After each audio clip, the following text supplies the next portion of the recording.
as an educational reference point for you guys, and you're gonna have to first let me talk to the ACLU guys before we commit to this as a concept, but you're gonna have to muddle through this a little bit and err on the side of being open and fair with people and trying to work it out as you go through the process. Does the board have any further questions for Jim before I throw it to the audience? No. Thank you. What I'm going to do, it's my prerogative as chair, I'm going to open it up to the audience where we have Jim here. Step up to the microphone, 3 minutes. Actually, I don't know if you speak loud enough, you could probably just communicate. Identify who you are, and do we have any questions from the audience for Jim? Ray Porter. Ray Porter, thank you for coming. A lot of good information. I appreciate that you're talking to the ACLU and getting that perspective before anyone else has to go there and do it themselves. Absolutely. You think we're in a lot of problems. That's good. You reviewed the policy DEDH. Did you also review any of the actual footage from past meetings where people were shut down?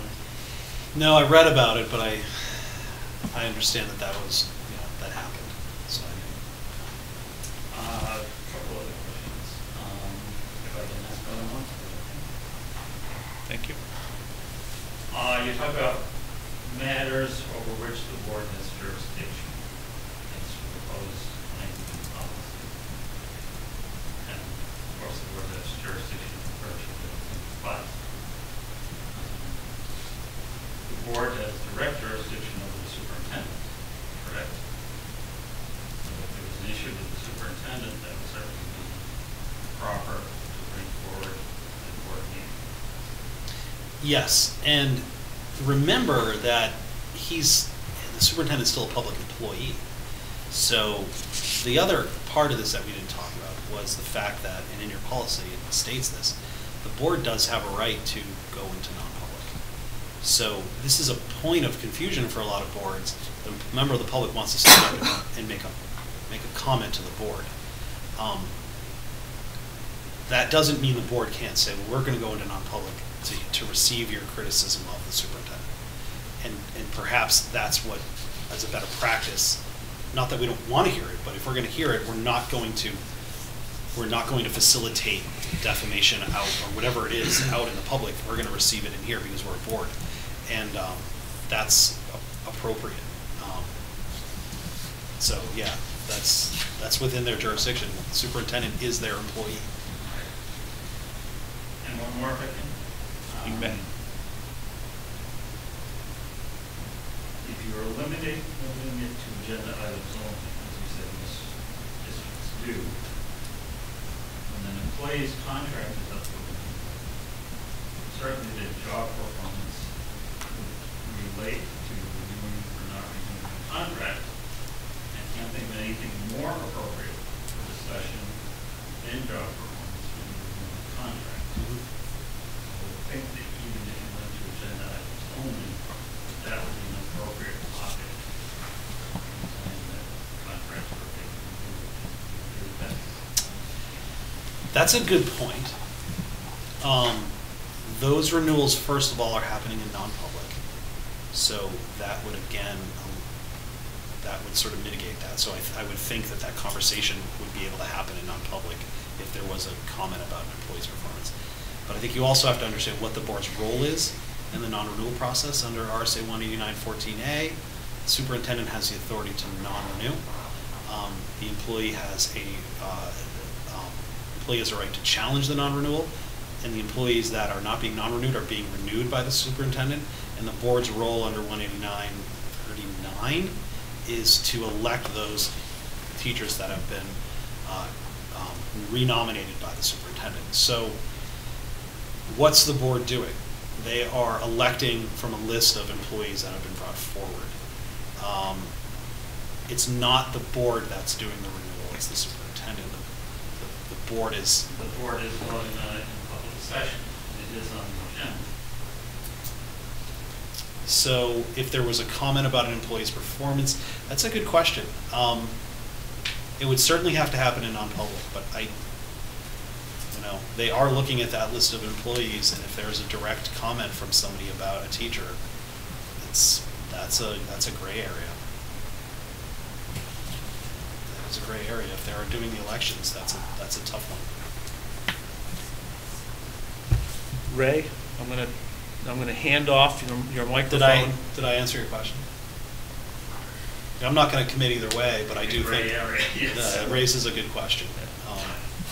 Is there anyone else in the audience that would like to ask Jim a question pertaining to what we've been discussing? Now I'm going to ask the administration if they've got any questions for Jim as to what we've been discussing. Sean Monahan? Yeah, just from a faculty standpoint, I think the question is asked. So I understand the gray area, but I think the ungray area is it would have to be non-public session. Would that be accurate? Yeah.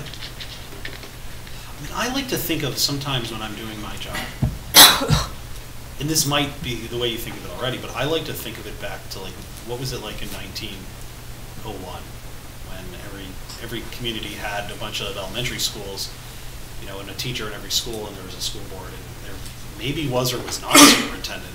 Well, let's assume there was a superintendent. You sort of have to put sometimes this all in that context to understand how it all works. And back then, if a member of the community during the board's election process wanted to come and say, I've had a really tough time with this person, the board would say, well, let's go in a non-public and you can share it with us. But the board can also say, have you addressed this through all the proper channels? Because that's why we have this person here. Thank you for the information. We want to hear from you, but we have the superintendent. We have these principals that are trained and experienced as supervisors and evaluators of teachers. So thank you, but we were going to redirect it that way. So that would be the more effective way for an organization to operate. Any further questions?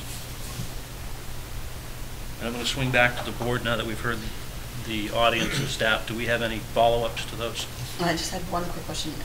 If we got into this gray area situation where we're renewing the teachers, and somebody says that we don't say we're going to go into non-public and give them the invitation that night, or can we do that? I know typically it's a much longer process to You do could a non-public. invite them in, or you could, again, redirect them back to the proper chain of command, which I think would be the most appropriate thing to do at that point in time. Have them go through the chain of command, and then, unsatisfied with whatever decision, or me feeling it needs to go to your level, bring it to your level. But we'd have to make a decision at that time to make the vote. Where we're going. If we're redirecting them, then it's not heard, the vote Right. needs to be made. Right. Well, something that happens, and I don't know if you guys probably don't do this, but there are times where a board will review a list of the teachers that are being nominated, and they're going through that. I don't know how you guys do it. Everyone's a little different. I'm a board member. Could I, and I've dealt with this in the district, I'd like to go in under J. Can we go into non-public? I just have a couple of questions for the superintendent about J. Maybe the board knows something about a teacher. Maybe the teacher got arrested, you know what I mean? And like, are we, there's, who knows? And they want to go into non-public as a board to ask, why are you nominating that person? We want to understand they're a teacher and we know something about them. So there are times where boards will go into non-public in that process to ask about why a person is being reelected. If that helps at all. And you have to make that decision. Like, you have to be smart about it. You have to sort of look at it and say to your chair, I'd like to talk about one of these teachers. Can we go under non-public under A and C of 91A3? But say my reason is, I don't like Mrs. Jones, the 5th grade teacher who teaches it wrong. I'm not supposed to have that conversation with him though, right? Because then if we don't renew Mrs. Jones and she takes it to up with legal, then if we bias ourselves. This is very complicated. Oh man, this is really getting into the weeds. But even Sorry, it's more I didn't do this complicated different. because we're so small. No, it's fine. These are good questions. There's actually, under the law, the board can non-reelect. So he could technically nominate someone, and you as a board could vote not to reelect them. You can't elect somebody who he hasn't nominated. It doesn't work the other way. But it does not happen often, but there was a case recently where a teacher had been arrested for something involving child abuse allegations, and the superintendent brought the person forward to the board and said,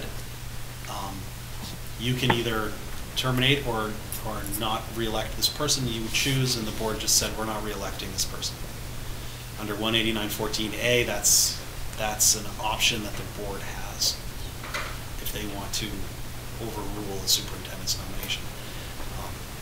It's part of the process. It's a two-part hiring process. But if we choose not to reelect them, they have the same channel of recourse as if they were fired, And which would be to come in front of the board. And how do you provide due process in that non-renewal hearing? Well, we talk about this, and what my legal opinion is, you have to remember that the due process rights that flow from non-renewal are not constitutional in New Hampshire. They're created by the statute, and where the statute allows the board to do that, the board still sits in an appeal hearing of its own decision. So then you're, again, in a position of... Where you're going to have to tussle with an allegation that So you're now you have to prejudiced. be able to Yeah. tease that Yeah. apart. Like, we don't have lots of complicated long laws in New Hampshire, and we don't have a lot of Supreme Court cases. One day, maybe I'll have that case and I'll give you an answer. Let's hope it's not. But it's like, we'll try to avoid that, actually. Well, that's our last question? Okay. Pretty robust discussion. I appreciate you coming in and attempting to educate us as to what we should be looking for into the future. I encourage the public to communicate with us as to what you've heard and your friends and whomever else, so that what we're creating, if we decide to create anything, will benefit us all. So, thank you so Yep, much. You're welcome. Good luck. Thank you. I'm excused. Thank you. I can go home now. Do we want to take a short recess? And Sure, why don't we do that? Jim, Take 5 We'll minutes. take a 5-minute recess and send Jim on his way. Thank you. Call it dinner. Appreciate it. You doing homework over there? All right, moving to the Sunapee Middle High School. Sean or Megan? Yes, Jackie went through a lot of the details, but certainly just homecoming week, lots of good events. We have our college night for seniors tomorrow. Mr. Cardale just came back from a doll's house at Northern Stage, so he was able to take our 11th grade English class. And Nature's Classroom just returned from another 6th grade trip, another successful trip.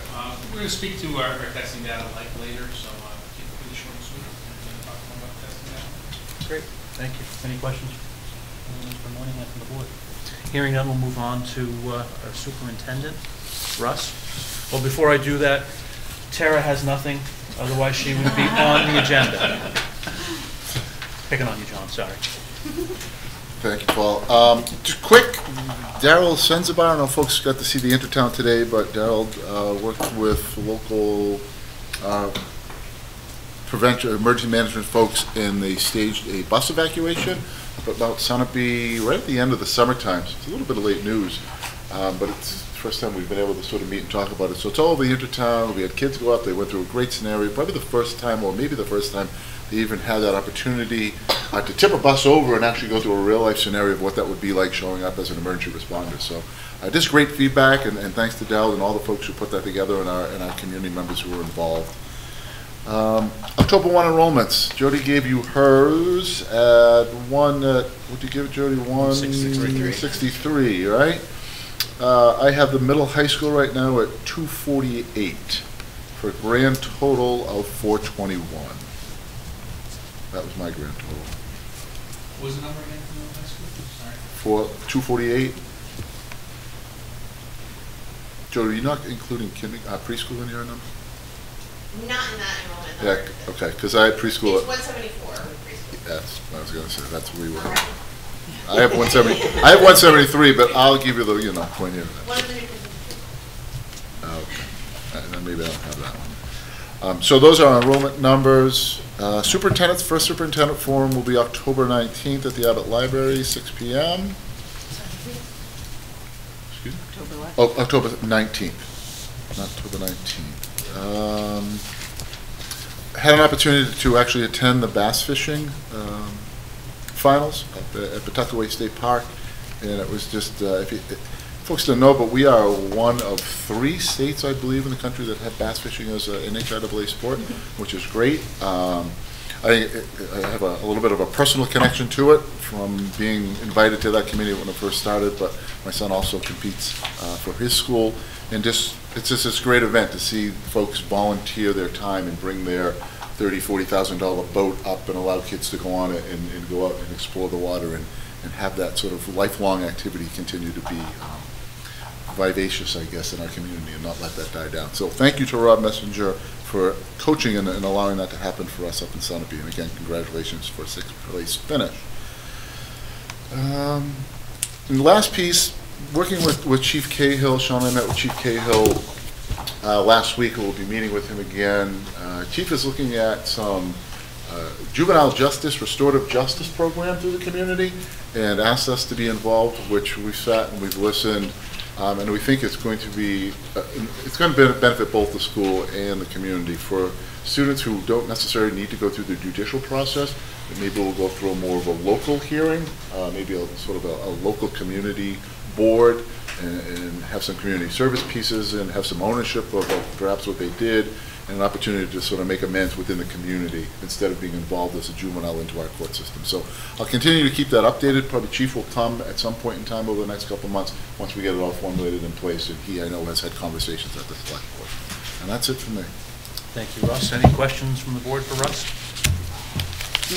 Hearing none, we'll move on to the strategic plan update and 17-18 objectives. So just real quick, Sean and Jody went through and have sort of identified some of the things that they are taking up on, they are going to address this year.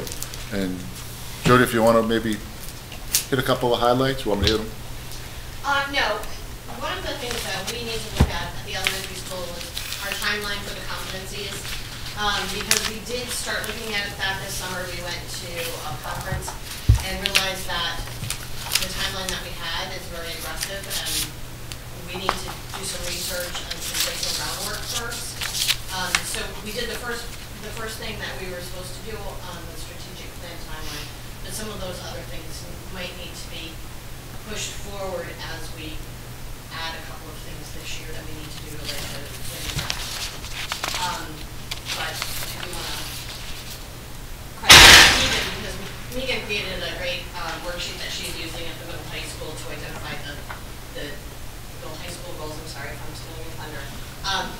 But I decided to also implement it at the elementary school so that we can keep track of when we're meeting and who's doing what and the work we're doing towards those goals. Sean and Megan, you want to talk about middle high school? Yeah, I can speak to that. Similarly, we have a process in place, and our first professional development day is Friday. So we'll get time where our teachers will be working on reviewing our competency, particularly the high school, and meeting the middle school to start to go over the things the students need to know and be able to do, and work on competency from that level. At the same time, I've set up, with the help of the teachers, 5 different committees which we'll work on. One will be a STEAM committee. One will be looking at the English and math supports that we offer and if we're offering in the most effective way. Looking at our co-curricular and academic schedules and trying to identify the strengths and weaknesses and areas for improvement on that. Looking at the advisory program and looking at coming up with a pilot group for surveys for classrooms for students and teachers. So we've got every teacher's involved in the committee, and that's what we'll be doing Friday. Okay, thank you. Anything else? Sure. Does the board have any questions for any of the speakers? Strategic plan? Hearing none, we'll move on to policy, first reading. So, policy committee has been very busy with a lot of policies, and I believe those have been did we put that up on? No, we have not this Okay. round. Not this round, never No. mind. Okay. So with our policies, first reading policies, a motion needs to be made. Do you want to the letters? Well, You do as Yes. presented if you'd like. I make a motion to accept the first reading of policies as presented. motion made by April, Second. seconded by Brian. Any discussion? Been busy. Just a comment from the policy committee that a lot of these were really just pushed down from the legislation that came through, so not really changes that we had control over, just things that we needed to adapt based on legislation. And I'm just going to read into record what the first reading is.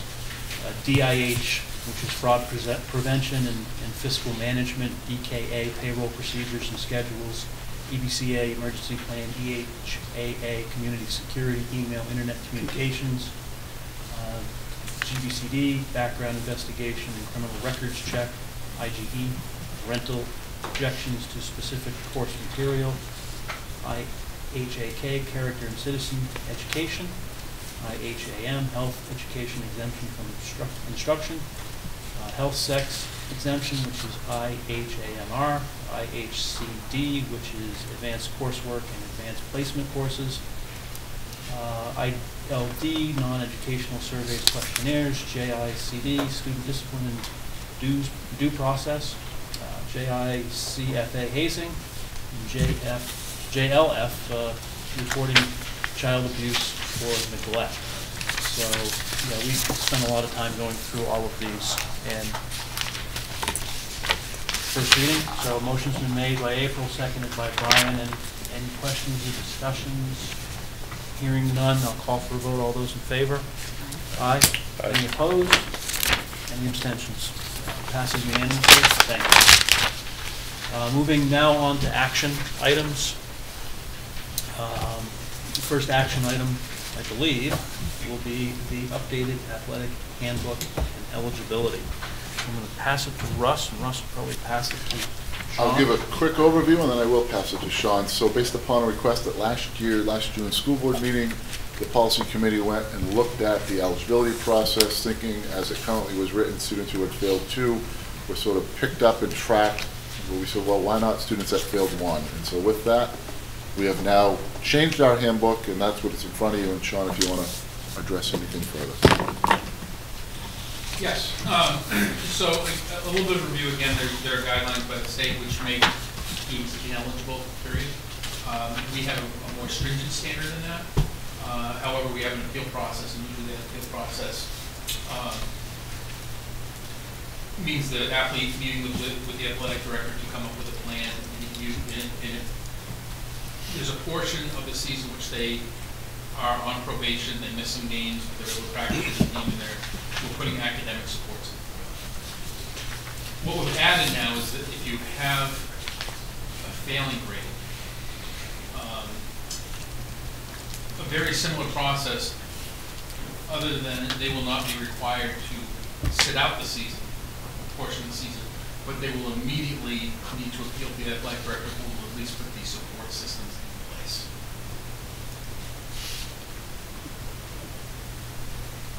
Questions? I was just writing something down, but I'm not going to ask that question. Thank you, Brian. Any questions? Yeah, I did. He has, yeah. Can I ask a question? Is there anybody else who would like to ask a question for Brian? Hearing none, Brian, you have the floor. So I was the one who was asking for this. And Yeah. I just want to make sure that it's not going to backfire. Are we going to end up with students choosing courses to be easier to ensure they don't have a failure, to ensure that they're able to play a sport? Or how do we balance the rigor versus the outcome? How do we, and as administrators, I'm assuming that falls to your shoulders to ensure that you guide the student to the appropriate.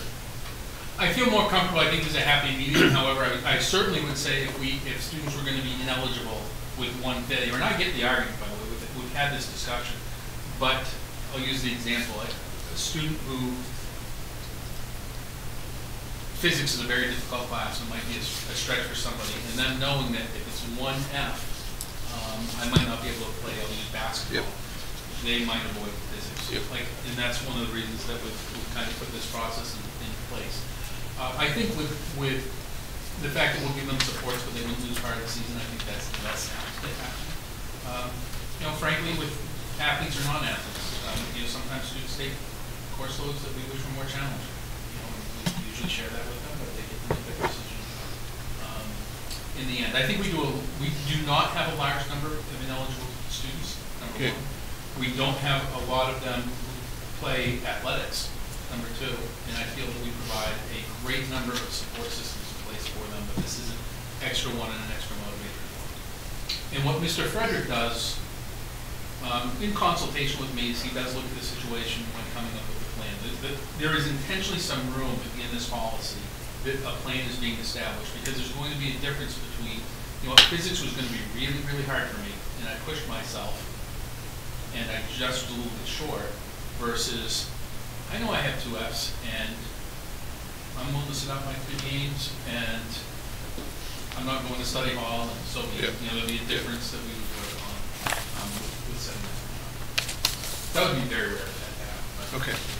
But you're saying there isn't a large percentage of students that would fall under the 2Fs category? No, there haven't been a lot of fall into the 2Fs categories in this. Good. There are more that would fall into 1F category. So we'll get them picked up and hopefully helped along sooner. The great majority of them anyway are already having support structures. Yep. That's the truth of it. The huge percentage of those already, outside of athletics, we're doing things in the schools to help alleviate that. And that was my next question, is this takes care of the people that participate in athletics. What about the folks that do not, that have an F? Is there a system to identify and support those individuals? Yes. Okay. Very good one. I think that the piece with athletics a little bit is that, I'll use this situation. While it's a very small number, we do have some who are still ineligible. It's a small number, but we do have enough Yep. eligibility list. We typically will have some support structures in the day, but we can't mandate that they're going to be here from 3 to 4:30 every day. Yep. But with an athlete, we could. Is Mr. Fred the right person to administer that, or should it be someone else in the administration? Because it falls to him. You're speaking conflict of interest because he's a baseball coach? No. I'm purely thinking that, all right, he's the athletic director. He should be focusing on the athletics, and if there's an academic portion, should it not fall into someone else's? I guess I'm playing devil's advocate. Why would it be the onus on him to have to develop that support structure? It's a good question. I would say he very typically does it in consultation with administration and guidance. Yep. But he would be more familiar in developing the plan with practice schedules, with things along those lines, where we're trying to put some support structures into place, but not be overly punitive. And so he would know that the JV basketball team practices at 4:30, not at 3 o'clock, and things along those lines. And same with the play. Same I was going to say, Students are involved with their thing of being in consultation. Yeah. So Mr. Frederick does, he does meet with me on these things. He does meet with guidance on these things. But for the athletics, when we're putting the plan together, and I hate to use this word, but the biggest obstacle is often their athletic schedules. Time. When we're looking at the after school, he's the most knowledgeable about those. And for anybody who has kids who play sports, particularly like in the spring, on Monday, it might say Thursday, you practice at 4 o'clock, your game's at 4 o'clock. We all know that that's usually not the case once the rain comes in and things like that. So really, Mr. Frederick's the only person, on a daily basis who's going to be able to best keep up with that. Thank you. Any further questions before I call for a vote? Got a comment? You actually called for the vote, but it's on a topic. Sean, we should probably extend this, and Megan, you picked it up. This should be an extracurricular eligibility, as well as having all our students that are in extracurricular sign our extracurricular terms of agreement, or whatever you want to call it, right? Because I think we need to make sure that net is cast for all kids that are participating in extracurricular activities, not just athletics. Yes, and what we've done in the past is we identified different categories of them. Okay. So play would be a very similar category to athletics. But I'll use the 2 Fs for an example. we're gonna let them go to our club because that might be their only Sure. interaction after school. So we pretty much try to identify which ones fall into the co-curricular. Thank you. I'm going to call for a vote. All those in favor? Aye. Any opposed? Question, Oh, and I don't, when did You don't think you need well, I a thought motion? April made a motion and Brian seconded No, it. no. All right, No, well, let's, no, let's, no. thank you I'll for go ahead. catching I'll- that. I'll motion. to- Okay. I'll And second. And that's how I remember it. And and I just have a question to make sure I have it right. So if they are getting one failing grade, they're no longer gonna be missing practices and stuff, they're just gonna be getting supports with the two. They wouldn't be required to miss any games, they wouldn't have a portion of their eligible games. But to clarify, before there was no consequence if you were failing one, and Okay. now there is. So they won't miss games with it. I wouldn't even call it a consequence, Yeah. there wouldn't be a Assistance. mandatory support There's no structure, action. which they now would have. Kate, thank you for putting us on a straight and narrow. Good catch. Motion made by April, seconded by Brian. All those in favor? Aye. Any opposed? Any abstentions? Motion carries. Thank you. Next on the action item will be the budget timeline for 2018 and 2019 budgets. So I make a motion for the 2018-2019 budget timeline. Motion made by April. Second. Seconded by Ed. Discussion. It's a lot to do in a little time. Seem to have a good routine. You do? Hearing no discussion, I'll call for a vote. All those in favor? Aye. Any opposed? Any abstentions? Motion carries unanimously. Thank you. Next on our agenda will be the approval or proposed professional development master plan. And that's next in your packet. So, motion? Make a motion, we approve the school district's professional development master plan for 2017 through 2022. Motion made by Brian Garland, seconded by Ed. Discussion. Russ, could you explain what it is that we're voting on? Sure. So by state requirement, the Avery District needs to put in a professional development master plan to the state. What that is the process in which teachers get recertified by earning by earning their certification by going through workshops, taking courses, participating in professional development activities. There's a specific template that the state sends out that we try to follow. We have some jurisdiction as far as when hours and where hours and how many and where, and when. We have a committee, a professional development committee that meets monthly. On that committee, Joanne Scarron, Sharon Parsons is our chair, Danielle Bayano, Megan Reed, Jody, John Reed, Tara, Leslie, and myself. We've been working on this plan for over a year. The criteria for the plan hasn't changed since the last time the district went through the process. So we had to do a little bit of tweaking, not too much. The plan has been submitted to the state for approval, and I bring it to you for approval as well. Thank you. Any questions for Russ on this? When do you hear back from the state? What's the typical turnaround time? Well, let's hope soon, but I won't hold my breath on that one. But they said, go ahead and implement your plan, and we'll get you your feedback as quick as we can. I'm assuming there's no funds from the state to support the plan. There is not. All right, motion made by Brian, seconded by Ed. I'm going to call for a vote. All those in favor? Aye. Aye. Any opposed? Any abstentions? Motion carries unanimously. Thank you. Next on our action item will be a field trip in which you can read about it. Thank you.